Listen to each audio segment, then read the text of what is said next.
हमारा टेस्ट की डिस्कशन का लास्ट क्वेश्चन रहता था। सबसे पहले हम उसको डिस्कस कर लेते हैं। The reading weight graph that the student obtains. एक फिगर है, ये रीडिंग है किसकी है जी। एक तरफ आप देख रहे हैं रीडिंग लेंथ है, ये सेंटीमीटर लिखे हुए हैं, तो दूसरी तरफ वेट है। क्या ये जीरो से शुरू हो रही है? नहीं। इसका मतलब है यहां से यहां तक, ये जो पाथ है यहां से यहां तक, ये ओरिजिनल लेंथ है। और यहां से ऑनवर्ड्स ये जो पॉइंट है, इस पॉइंट से लेके ये जो पॉइंट है हमारे पास,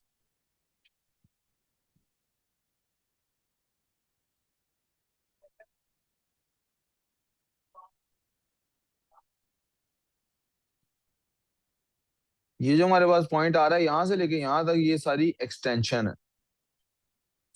हमें हुक्स का लॉ जो है वो एक्सटेंशन के लिए, no weight is attach to the spring. आपने क्या करना है? Reading on the meter rule. जब कोई उस पे वेट नहीं था तो ये रीडिंग थी। If this is 40 and this is 50, यकीनन ये 42 है, 44 है, 46 है, 48 है, और फिर ही 50 बनता। सो रीडिंग जब कुछ भी नहीं था, दैट इज 44 सेंटीमीटर्स। हमें उसने मीटर रूल पे जो रीडिंग थी वो पूछी है। A weight of 5.6 Newton is attached. हम ना वो जो बात आप अभी पूछ रही थी मैथ्स में, उससे रिलेटेड 5.6 बनता है यहाँ पे। तब क्या रीडिंग आ रही है मीटर रूल पे? तब रीडिंग ये देखिए 5.6 न्यूटन जब हम यहाँ पे अटैच कर देते हैं तो हमारे पास रीडिंग आती है जनाब, ये है उसका पॉइंट बनता।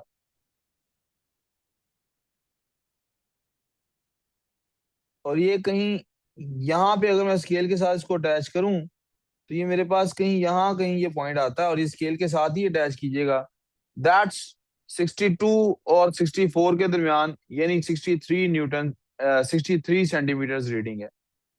अब उसने कहा एक्सटेंशन कैलकुलेट करें। एक्सटेंशन कैसे कैलकुलेट होगी? 63 माइनस 44। क्यों?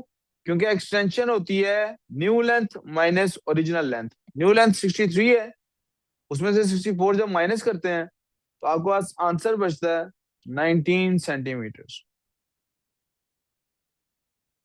जी, थोड़ी ऊंची बोलो। 43 बनती है। सॉरी जी, 43 बनती है, मैंने गलती की। 42 नहीं बनती, 44 नहीं बनती, 43 बनती है। ओरिजिनल लेंथ 43 बनती है। मेरी गलती है, उम्र सही कह रहे हैं। और यहाँ भी 43 ही आंसर आता है। सो आंसर यहाँ पे 20 सेंटीमीटर बन जाएगा। Thank you for highlighting that.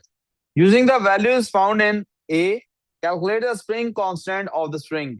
आपने स्प्रिंग कांस्टेंट निकालना है। एफ इज इक्वल टू के ई।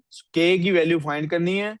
एफ हमारे पास वेट है आपके सामने, कितना वेट डाला था हमने? 5.6 न्यूटन डाला था। तो उससे के की वैल्यू पता नहीं क्या है, लेकिन एक्सटेंशन 20 सेंटीमीटर आ गई। तो 20 दोनों साइड्स पे डिवाइड हो जाएगा, हमारे पास के की वैल्यू आ जाएगी, which should be 0.28, I suppose. क्या यही है बेटे? और चूंकि इसका यूनिट न्यूटन होता है और इसका सेंटीमीटर है, तो दैट शुड बी न्यूटन पर सेंटीमीटर। सर, जी, थर्ड क्वेश्चन का सेकंड पार्ट एक दफा दोबारा एक्सप्लेन कर देंगे? मैं बिल्कुल करता हूँ, मैं पहले इसको देख लूँ। जी, आपने क्या कहा? 5.6 क्यों लिया है? ये उन्होंने बताया था ना कि जो 20 सेंटीमीटर की जो एक्सटेंशन हुई है उसमें लोड 5.6 इतना लोड डाला था। किसी को इस क्वेश्चन में कोई प्रॉब्लम है, प्लीज पूछिए। जी, अब आपने मुझे कहा किंजा के क्वेश्चन नंबर 3 का पार्ट कौन सा बेटे सेकंड, डिस्कस आई कर? आई चाइल्ड इज। ए में से वन, नो, सेकंड। ये वाला। Yes sir. उसने कहा था चाइल्ड ए जो है वो बैकपैक रख लेता है तो सीसॉ वापस बैलेंस हो गया। बैलेंस होने का क्या मतलब है? बैलेंस होने का मतलब है anti clockwise moment has become equal to clockwise moment. मेरे पास क्लॉकवाइज मोमेंट कितना है मुझे वो पता होना चाहिए। क्लॉकवाइज मोमेंट ऊपर पिक्चर देख के पता लगता है कि इस बच्चे की वजह से क्लॉकवाइज मोमेंट है। ये बच्चा अब यहाँ पर नहीं है, ये बच्चा थोड़ा आगे मूव कर गया हुआ है। इसका मोमेंट कितना बनता है देख लेते हैं। इसका वेट 900 न्यूटन था, और इसका जो डिस्टेंस है, पहले ओरिजिनली 0.8 था, 0.5 जब वो मूव कर गया तो 1.3 बन गया। तो मेरे पास जो क्लॉकवाइज मोमेंट है वो 1170 बनता है। जी बोलो। 1.3 ये प्लस करके आया। जी जी बिल्कुल, क्योंकि उसने कहा था ना मैंने वो। मैंने कैलकुलेट किया तो 0.85 आ रहा था। कैसे बेटे, उसने 0.05 बढ़ाया कि 0.85 बढ़ाया, कहाँ उसने कहीं लिखा था ना वो। अच्छा अच्छा, ये किंजा ने एक गलती हमारी निकाली, ठीक गलती निकाली है। क्या गलती निकाली है, पता नहीं क्यों हमसे ये गलती हुई है।